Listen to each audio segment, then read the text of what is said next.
పరిశుద్ధ నామమునకు మహిమ చెల్లును గాక. మరొక వాగ్దానంతో మీ ముందుకు రావడానికి ప్రభు చూపిన కృపను బట్టి ప్రభు నేను గణపరుస్తున్నాను. ప్రతినిత్యం ఇలా వాగ్దానం చూస్తూ మిమ్మల్ని మీరు బలపరుచుకుంటూ దేవుని సన్నిధిలో ఎదుగుతున్నారని నేను నమ్ముతున్నాను. ఈ దినమందు దేవుడు మనకి ఇస్తున్న వాగ్దానం సంఖ్యాకాండం 6వ అధ్యాయము 25వ వాక్యాన్ని ప్రభు మనకు వాగ్దానం ఇస్తున్నారు. యెహోవా నీకు తన సన్నిధిని ప్రకాశింపచేసి నేను కరుణించునుగాక.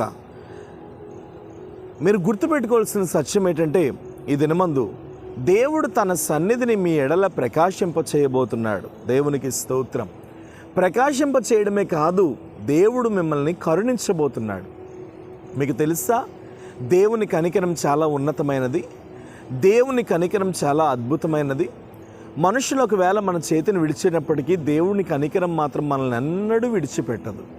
ఈ దినమందు ఈ వాగ్దానం చూస్తూ, నువ్వు ఎవరి కనికరం కోసం, నువ్వు ఎవరి కరుణ కోసం, నువ్వు ఎవరి యొక్క ప్రేమ కోసం, నువ్వు ఎవరు ప్రేమిస్తే బాగుంటుందని ఒకవేళ నువ్వు ఎదుగుతున్నామేమో, కానీ అన్ని ప్రేమల కంటే మిన్నమైన ప్రేమ, గొప్ప ప్రేమ ఏదైనా ఉన్నది అని అంటే అది యేసయ్య ప్రేమ మాత్రమే.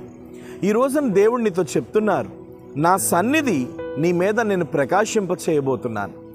బైబిల్లో దైవజనుడైన మోషే ఇశ్రాయేలు తప్పిదం చేసినప్పుడు ప్రభువు అంటారు, నేను రాను, ఈ ప్రజలతో నేను రాను అని అంటే మోషే గారు అంటారు ఒకే ఒక్క మాట, అయ్యా నీ సన్నిధి నాకు తోడుగా రాకపోతే నన్ను ఇక్కడ నుండి నువ్వు నడిపించొద్దు, నేను కదలను అని చెప్తారు. అంటే మీరు అర్థం చేసుకోవాల్సిన సత్యం ఏంటంటే, దేవుని సన్నిధి ఒకవేళ మీతో ఉంటే, దేవుని సన్నిధి ఒకవేళ మిమ్మల్ని కాపుదలుగా కాస్తే, దేవుని సన్నిధి ఒకవేళ మీ పైన ఉంటే, మీ పైన ఏ మనుషుడు విరోధంగా లేచినాను వాడు జయించలేడు అని దేవుని సన్నిధిలో ఈరోజు మీకు సెలవిస్తున్నా. ధైర్యం తెచ్చుకోండి. దేవుని సన్నిధి మీ మీద ప్రకాశింపబడబోతుంది.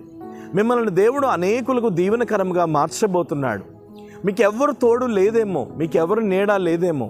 ఒకవేళ ఈ వాగ్దానం చూస్తున్న నీవు, నీ భర్త నిన్ను విడిచిపెట్టి వెళ్ళిపోయాడేమో, నీ భార్య నిన్ను విడిచిపెట్టి వెళ్ళిపోయిందేమో, నీ పిల్లలు ఒకవేళ నీ మాట వినకుండా భయంకరంగా వారు నిన్ను బాధ పెడుతున్నారేమో.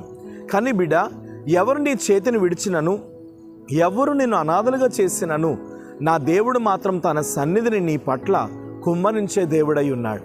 కాబట్టి ధైర్యం తెచ్చుకోమని ఈ దినమందు ప్రభు పేరట నీకు మనవి చేస్తున్నా. కాబట్టి నువ్వు తెలుసుకోవాల్సిన సత్యం ఏంటంటే, నా సన్నిధిని నీ మీద ప్రకాశింప చేయబోతున్నాను, నేను నిన్ను కరుణించబోతున్నాను, నా కనికరం నీ మీద దిగి రాబోతుంది అని దేవుడు మాట్లాడుతున్నాడు. కాబట్టి నిశ్చయముగా ధైర్యం తెచ్చుకో. ప్రభు కృప నీకు సమీపముగా ఉంది. ప్రభు కృప నిన్ను ఆదరించబోతుంది. నిన్ను అనేకులకు ఆయన దీవెనకరంగా మార్చబోతున్నాడు. తన సన్నిధితో నీకు ఆరోగ్యం రాబోతుంది. తన సన్నిధితో నీకు బలము రాబోతుంది. తన సన్నిధితో నిన్ను దేవుడు ముట్టబోతున్నాడు. తన సన్నిధితో దేవుడు నిన్ను తాకబోతున్నాడు. తన కనికరాన్ని నీ పైన కుమ్మరించబోతున్నాడు. కాబట్టి ధైర్యం తెచ్చుకో. నిశ్చయముగా ప్రభు కృప నీకు తోడుగా ఉంది. ప్రేమ కలిగిన పరిశుద్ధ తండ్రి, ఎంతమంది అయితే ఈ వాగ్దానం చూస్తూ నీ సన్నిధి కొరకు వారు ఎదురు చూస్తున్నారు, యేసు నామములో వారి గృహాల్లో నీ సన్నిధి ఇప్పుడే దిగునుగాక. ఆనాడు మోషేకు తోడై ఉండి నీ సన్నిధిని పంపిన దేవుడవు, ఈనాడు ఈ వాగ్దానం చూస్తున్న నీ పిల్లల జీవితాల్లో నీ సన్నిధి యేసు నామములో పంపబడునుగాక అని ప్రార్థిస్తున్నాను. అలాంటి కృప యేసు నామములో కలుగునుగాక అని ప్రార్థిస్తున్నాను. తగిన ధైర్యమును, తగిన బలమును, తగిన శక్తిని మీరు అనుగ్రహించండి. సమస్తం నెరిగినవాడా, నీ సమస్త కార్యాలు మీరు జరిగించి మీ నామమునికే మహిమ చెల్లిస్తూ మీరే తాకి మీరు ముట్టమని యేసు నామముని ప్రార్థన అడుగుచున్నాను తండ్రి. ఆమేన్. ధైర్యం తెచ్చుకోండి. నిశ్చయముగా ప్రభు కృప మీతో ఉంది. మిమ్మల్ని అనేకులకు ప్రభు దీవెనకరంగా మార్చబోతున్నారు. Praise the lord. God bless you.